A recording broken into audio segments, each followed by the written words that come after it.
Hi friends, എന്തൊക്കെ വിശേഷം? സുഖമല്ലേ? ജിദ്ദയിൽ നിന്ന് മഷ്റഫാണ്. ഇപ്പോൾ എന്ന് പറഞ്ഞു കഴിഞ്ഞാൽ സമയം 2 മണിയായി.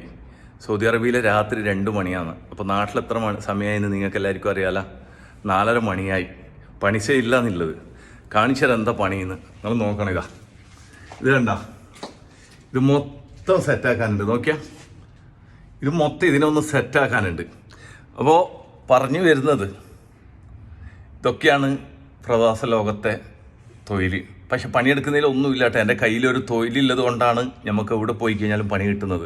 പക്ഷെ എൻ്റെ മക്കളൊക്കെ അറിയേണ്ട ഒരു കാര്യമുണ്ട്. എന്താണെന്നറിയാം, വിദ്യാഭ്യാസം വേണം. വിദ്യാഭ്യാസം ഇല്ലെങ്കിൽ ഒന്നും നടക്കൂല. പക്ഷെ കയ്യിലൊരു തൊഴിലുണ്ടെങ്കിൽ നമ്മൾ എവിടെ പോയി കഴിഞ്ഞാലും നമുക്കൊരു പേടിയും പേടിക്കാനില്ല. എൻ്റെ കയ്യിലൊരു തൊഴിലുണ്ടെന്ന് വിചാരിച്ചിട്ട്. കാരണം ഇന്ന് വിദ്യാഭ്യാസം ഇല്ലാതെ ഒരു കാര്യം നടക്കൂല. പക്ഷെ അതിൻ്റെ പുറമെ കയ്യിലൊരു തൊഴിലാവശ്യമാണ് കേട്ടോ. കാരണം ഞാൻ പറയാനുള്ള കാരണം, മുമ്പ് നമ്മളൊക്കെ സാമ്പത്തികം വളരെ കുറഞ്ഞ സമയത്ത് തന്നെ ഞാൻ ഇതേപോലെ വയറിങ്ങിൻ്റെ പണിക്കൊക്കെ പോകും. അപ്പോൾ നമ്മൾ ഉപ്പ നയിച്ചിട്ട് വേണം, ഉപ്പാൻ്റെ അധ്വാനമല്ലേ അന്നത്തെ കാലത്ത്. ഉപ്പ അധ്വാനിച്ചിട്ട് വേണം കുടുംബങ്ങളെ പോറ്റണമെങ്കിൽ. അപ്പോൾ നമുക്ക് ഈ തോണി ഉണ്ടായിരുന്നു. തോണി എന്ന് പറഞ്ഞാൽ മത്സ്യപ്പണി, പുഴയിൽ മത്സ്യം പിടിക്കുന്ന പരിപാടിയായിരുന്നു. അങ്ങനെ ഈ കടലിൽ മീനില്ലാത്ത സമയത്ത് പുഴ മത്സ്യത്തിന് നല്ല ഡിമാൻഡാണ്. അപ്പോൾ എൻ്റെ ബാപ്പ എന്താക്കും എന്നറിയാം, ആളെയും കൂട്ടിയിട്ട് ഇങ്ങനെ പണിക്ക് പോകും. ഈ പണിക്ക് പോകുന്ന സമയത്ത് ബാപ്പ പറയും, എല്ലാവരും 1000, 1500, 2000 റുപ്യൻ്റെ പണിയെടുക്കുമ്പോൾ ഉമ്മാനോട് പറയും, നിൻ്റെ മോന് ആരാൻ്റെ ചുമര് പൊളിക്കാൻ പോകുക. ആരാൻ്റെ ചുമര് പൊളിക്കുക എന്ന് പറഞ്ഞാൽ മുമ്പ് കാലത്ത് ഡ്രില്ലും കാര്യമൊന്നുമില്ല, കയ്യിൽ അടിച്ചു പൊളിക്കണം. ചുമരൊക്കെ കോൺക്രീറ്റ് ചുമരൊക്കെ അടിച്ചു പൊളിക്കണം. അപ്പോൾ അങ്ങനെയുള്ള സമയത്തൊക്കെ എന്നാലും ഞാൻ എന്താക്കും, ബാപ്പ ഉമ്മ ഇങ്ങനെ പറയും, മോനെ 7 ആൾ പോകുന്നതാണ്. അപ്പോൾ അതിലൊരാൾ കുറഞ്ഞാൽ അത് നിൽക്കും. അപ്പോൾ ഉമ്മ പറയും, മോനെ നീ പോടാന്ന് പറയും. എന്നാലും ഞാൻ പോവും. ഞാൻ പോയിട്ട് രാത്രി പോവും, പകൽ ഞാൻ വയറിങ്ങിൻ്റെ പണിക്ക് പോകും. അന്ന് നമുക്ക് ഡ്രില്ല് മെഷീനോ കാര്യങ്ങളോ ഒന്നും ഇല്ല. അന്ന് എന്ന് പറഞ്ഞാൽ പഴയ കാലത്തൊക്കെ വെട്ടിപ്പൊളിക്കാൻ തന്നെയാണ്, കൈ കൊണ്ട് അടിച്ചിട്ട്. ചില സമയത്തൊക്കെ ടാങ്കി വെക്കാനും, മുമ്പ് വാട്ടർ ടാങ്കി ഇല്ല, കോൺക്രീറ്റ് ചെയ്യില്ല. ആ കോൺക്രീറ്റ് ചെയ്യാൻ വേണ്ടി അതിനൊക്കെ ഏണിമ കയറിയിട്ട് ഹോൾസ് അടിക്കുമ്പോൾ ചില സമയത്ത് ഉറക്കമൊക്കെ വന്നിട്ടുണ്ട്.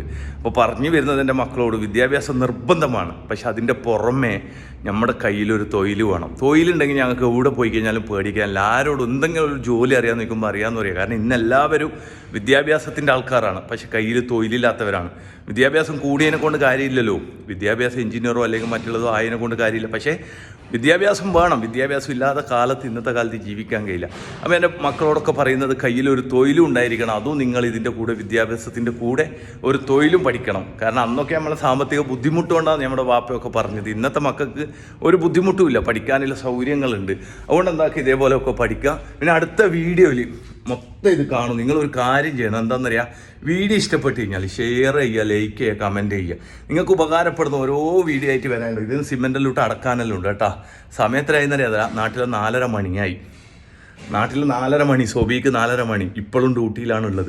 കാരണം ഹോട്ടൽ വർക്ക് ചെയ്തുകൊണ്ടിരിക്കുന്നത്. ഒരു ഹോട്ടലിൻ്റെ പണിയാന്ന് ഒരാഴ്ച പൂട്ടിയിട്ടിട്ട്, ഇതിന് മുമ്പത്തെ വീഡിയോയിൽ കണ്ടിട്ടുണ്ടാവും. അതിപ്പോൾ റിപ്പയറെല്ലാം ചെയ്ത് ഇന്ന് തുറന്നതാണ്. അപ്പോൾ ഇതൊക്കെ ഒന്ന് സെറ്റാക്കാൻ കുറച്ച് ടൈം പിടിക്കുന്നത് കൊണ്ട് ഇപ്പോൾ രാത്രിയിൽ എന്താക്കും ഇതെല്ലാം മൊത്തം സെറ്റാക്കും. ആദ്യം എന്നെല്ലാം പറഞ്ഞു കഴിഞ്ഞാൽ അതിലേ കൂടിയൊക്കെ ഉണ്ടായിരുന്നു. ഒക്കെ വെട്ടി ലെവലാക്കി എല്ലാം ക്ലിയർ ആക്കിയിട്ടുണ്ട്. ഇൻഷാ അല്ലാഹ് എല്ലാവരോടും സ്നേഹം മാത്രം. അസ്സലാമു അലൈക്കും.